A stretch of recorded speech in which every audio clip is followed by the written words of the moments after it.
She wasn't supposed to need saving. Billionaires don't.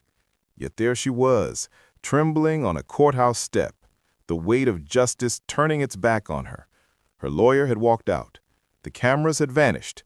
And the whispers, they were louder than truth itself. Then came the janitor, an invisible man to those who looked right through him every day. A black single father who knew what it meant to be unseen and underestimated. When he stepped forward to defend her, the world shifted. Not because he had power, but because he dared to challenge it. What happens when the man everyone ignores becomes the only one who stands up? By dawn, Elijah's shift was already halfway done. The marble floors of the corporate tower gleamed under his mop, clean enough to reflect faces that never saw him. A single dad, a janitor, a man who carried both exhaustion and quiet pride in his back pocket. Every night meant scrubbing away footprints of people who would never know his name, followed by morning pancakes for his little girl before school. But on that particular morning, the polished silence broke. A billionaire heiress had arrived early, her footsteps sharp with panic echoing across the lobby. Elijah noticed the tremor in her voice as she argued with someone over the phone, words like betrayal, lawsuit, and lawyer quit slicing through the air. He could have looked away. People like her lived in a world he wasn't meant to touch. Yet something about her fear, raw and unguarded, pulled at him. He recognized that look, being cornered, misjudged, powerless. Two worlds were about to collide, and only one of them knew the fight was just beginning. At first, Elijah thought he could stay out of it.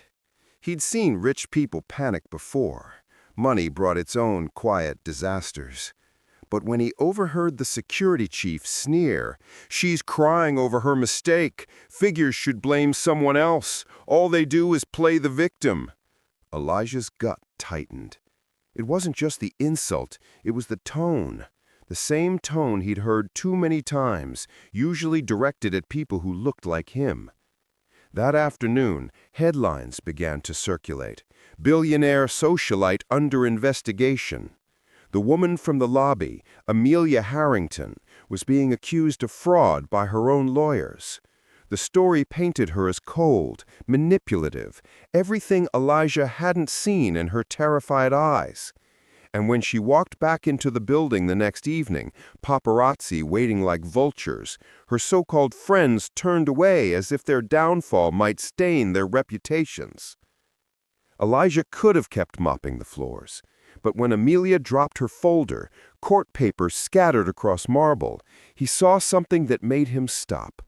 Doctored signatures, altered dates. Somebody had set her up. He brought it to the attention of the firm's partners, thinking truth would matter. It didn't. One partner laughed softly and said, "You think you understand legal documents, son." That one word, son, dismissive, poisoned. The next morning, Elijah's locker was ripped open, his lunch tossed out. A hastily written note taped to the door read, "Stay in your place." Fear wasn't new to him. It was an old neighbor that never quite moved out. But now it scraped against pride. He wasn't just protecting Amelia. He was fighting the rot that said men like him couldn't stand beside power without being out of line. Rumors spread fast. Some said the janitor was meddling for a payout. Others whispered that he'd made her cry. Security cameras mysteriously failed the night someone slashed his car tires. HR called him in for behavioral concerns. Every day, tension thickened like smoke, which one evening became literal when a small fire broke out in the building's archive room. It was Elijah who dashed in first, extinguishing the flames before the sprinklers could flood the floor. As smoke cleared, he spotted those same folders again, Amelia's files, partially burned but with enough evidence left to expose the real culprit, someone high enough that the truth could unravel everything. But just as he stepped out, a phone flashed. A guard recorded him muttering, "Caught in the act, huh?" Within hours, his photo plastered the news. Janitor suspected in corporate sabotage. His daughter's schoolteacher called confused and worried. Amelia tried to defend him, but her protests drowned beneath the storm of headlines. Elijah had become what the system often makes of those who dare to speak, the villain in someone else's story. But chaos has its own kind of clarity, and Elijah, cornered, shamed, and underestimated, decided this fight wasn't just about clearing Amelia's name anymore. It was about every quiet man with calloused hands who'd been told to stay in his place. And he wasn't staying silent, not this time. They dragged Elijah through the courtroom lobby in front of blinking cameras, his uniform stained with ash, his hands trembling, not from guilt, but from humiliation. Every headline had already tried and convicted him.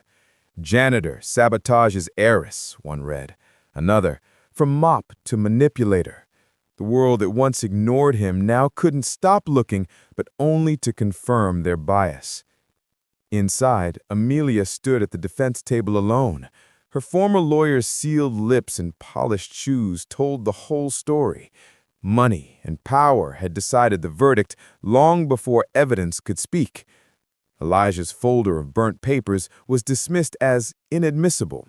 Someone smirked from the front row, a partner from the firm who'd once called him son. The weight of silence pressed down until even breathing felt like rebellion. Then it happened. A hand rose at the back of the courtroom. Amelia's assistant, pale and trembling. She had a copy, the real file Elijah had found. She crossed the aisle, despite whispered threats and security's protests, placing the documents into Amelia's shaking hands. The judge's face changed as he read, confusion giving way to realization. The fraud traced not to Amelia, but to the very people who destroyed both of them. The courtroom erupted, shouts, gasps, flashing cameras. And Elijah? He stood motionless, heart hammering as Amelia turned toward him, tears streaking makeup into salt and ash. For the first time, someone saw him not as the janitor, not as the black man in the wrong place, but as the one who refused to bow. The guard stepped aside. The smug laughter vanished. Elijah had forced the world to look, to really look, and it couldn't unsee him anymore. But as justice trembled in the air, a shadow moved through the crowd, a figure from the firm already dialing a phone. Retaliation, not redemption, was coming. The truth was out, but the war for dignity had only just begun. The verdict cleared Elijah's name, but victory never tasted as sweet as it should have.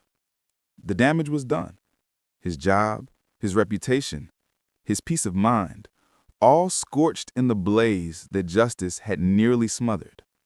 Yet, when reporters swarmed him outside the courthouse, expecting anger, he offered something else: quiet strength.